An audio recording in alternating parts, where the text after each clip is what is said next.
কেউ মাটির নিচে জীবন্ত সমাহিত থাকলে সে এক মুহূর্তের জন্য অসচেতন হলেই নিশ্চিত মারা পড়বে। একবার ঘুমিয়ে পড়লে তিনি আর কখনো জাগবেন না। শ্রী ব্রহ্মা বসা অবস্থায় নিজেকে জীবন্ত মাটি চাপা দিতে বললেন। তিনি নিজেকে পরীক্ষা করছেন তিনি সত্যিই একজন সিদ্ধা কিনা। একবার আপনি সিদ্ধা হয়ে গেলে আপনি অতি সক্ষম হয়ে উঠবেন। আপনি স্বয়ং নিজেই স্রষ্টা।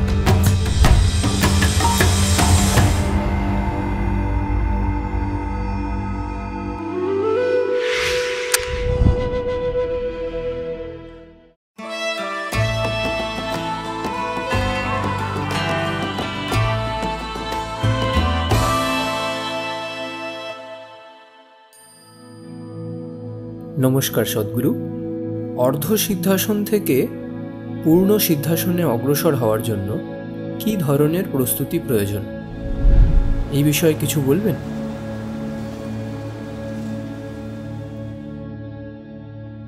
সিদ্ধির অবস্থায় থাকার মানে হল এক ধরনের প্রতিষ্ঠিত অবস্থায় থাকা। তার মানে আলগা ভাবটা চলে গেছে, আপনি সিদ্ধির অবস্থায় আছেন, তাই আপনি একজন সিদ্ধা। তার মানে আপনি নিজের শক্তিগুলোকে এমনভাবে সংগঠিত করেছেন যে তা সম্পূর্ণভাবে ঐক্যবদ্ধ। দেখুন, সাধারণত জীবন পরনির্ভরশীলই হয়। যোগ সাধনার মাধ্যমে আপনার পরনির্ভরশীলতাটা ক্রমাগত কমিয়ে আনা হচ্ছে।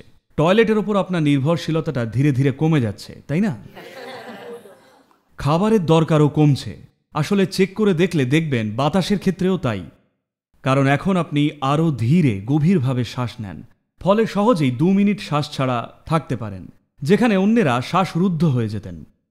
সিদ্ধা হওয়ার মানে আপনি এই সিস্টেমকে একটি প্রতিষ্ঠিত অবস্থায় ঐক্যবদ্ধ করার চেষ্টা করছেন, যেখানে জীবনের পরনির্ভরশীল হওয়াটা সমস্ত স্তরে কমে আসছে। এতটাই কমে যাবে যে একদিন আপনি এখানে বসলে সব কিছুই স্থির। আপনার শ্বাস আর নেই, কিছুই আর নেই, বাইরের সাথে কোনো লেনদেনই নেই। এটাই চূড়ান্ত লক্ষ্য, যে আপনি একা বসা অবস্থায় নিজেই একটা মহাবিশ্ব। আপনি বাকি সৃষ্টির অংশ নন। যখন আপনি আর বাকি সৃষ্টির অংশ থাকেন না, তখন আপনি এখানে স্বয়ং স্রষ্টা হিসেবেই বিরাজ করেন। তাই সিদ্ধা বা সিদ্ধাসন হল সেই দিশাতেই যাত্রা। কতজন মানুষ অন্তিম লক্ষ্যে পৌঁছবেন সেটা আলাদা ব্যাপার, কিন্তু এটা সেই দিশায় এগোনোরই যাত্রা। তাই যোগীরা বসেন, যেমন আপনারা হয়তো সেই গল্পটা নিশ্চয়ই শুনেছেন। শ্রী ব্রহ্মা বসা অবস্থায় নিজেকে জীবন্ত কাদামাটি চাপা দিতে বললেন, কারণ তিনি নিজেকে পরীক্ষা করছেন তিনি সত্যিই একজন সিদ্ধা কিনা। একবার মাটির নিচে সমাহিত হলে আর শ্বাস নিতে পারবেন না।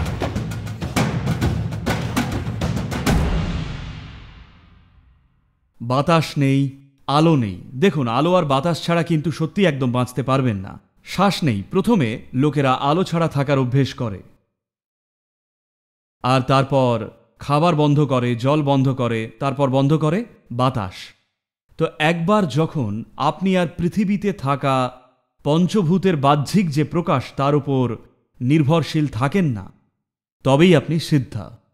আর যখন আপনি একজন সিদ্ধা, আপনি তখন আর সৃষ্টির অংশ নন, আপনি স্বয়ং নিজেই স্রষ্টা।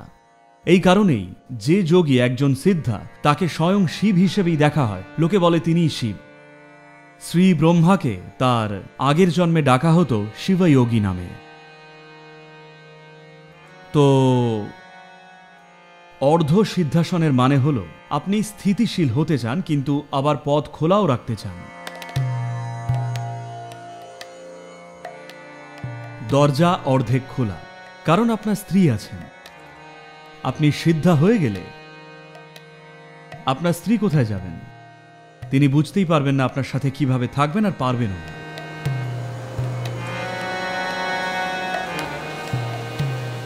আর যদি আপনি নিজেকে জোর করেন থাকতে, যদি একটা নির্দিষ্টভাবে প্রতিষ্ঠিত হওয়ার পর নিজেকে জোর করেন থাকতে, তাহলে নির্ঘাত কিছু ভেঙে ফেলবেন, হয় এখানে নয়তো ওখানে।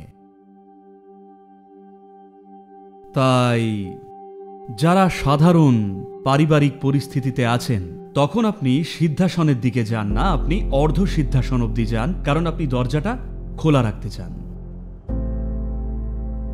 তো সিদ্ধাসনে যদি যান আপনার সাধনা সম্পূর্ণ অন্য এক পর্যায়ে পৌঁছে যাবে, কিন্তু তার সাথে কিছু চ্যালেঞ্জও আসবে।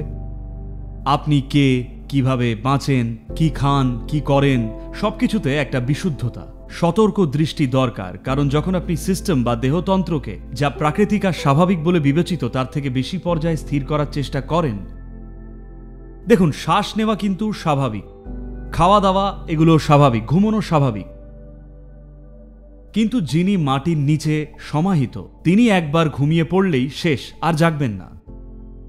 তো 18 দিন, 20 দিন, 12 বছর একটা মানুষ ঘুমোচ্ছেন, কারণ ঘুমিয়ে পড়লেই নিশ্চিত মৃত্যু।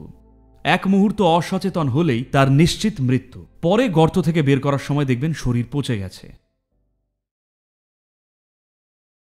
তো সিদ্ধ হওয়া একটা আলাদা মাত্রা। এটা দেখুন, আধ্যাত্মিকতা যেমন আছে তেমনি আধ্যাত্মিকতা ঠিক গণ্ডিতেও কিছু মাত্রা আছে। এর মানে দরজাটা সবসময় খোলা, গণ্ডিতে থাকলে আপনি গণ্ডির এপাশ বা ওপাশে ইচ্ছে মতো যেতে আসতে পারবেন। আচ্ছা, তাহলে আমি সিদ্ধ হয়ে গেলে কি জগৎ সংসারে চলাচলে অক্ষম হয়ে যাব? অবশ্যই না, বরং আপনি অতি সক্ষম হয়ে উঠবেন। শুধু এই যে এই সিস্টেমটা এমনভাবে ঐক্যবদ্ধ থাকবে যে এর অন্য কিছুর সঙ্গে কোনো বিনিময়েরই দরকার থাকবে না। এ শুধু যতটুকু প্রয়োজন ততটুকুই করছে, এর সঙ্গে কোনো ব্যবসায়িক লেনদেন চলবে না। ব্যবসায়িক লেনদেন হলো দেওয়া আর নেওয়া, তাই না? এর দান করার ক্ষমতা অনেক, কিন্তু দেওয়া নেওয়ার ব্যবসা এ করতে পারে না। এ দেওয়া নেওয়ার ব্যবসায় অক্ষম হয়ে যায়। এ অনেক কিছু বিকিরণ করতে পারে, অনেক অসাধারণ জিনিস করতে পারে, কিন্তু এর পক্ষে লেনদেন সম্ভব নয়। এই কারণেই একটা প্রাথমিক আন্ডারস্ট্যান্ডিং রয়েছে। যারা আধ্যাত্মিক পথে রয়েছেন তারা প্রথমেই যা বন্ধ করেন তা হল লেনদেন। জানেন কি, মনে হয় যিশুও বলেছিলেন you can serve me and mammon ইত্যাদি, কি জানো বেশ?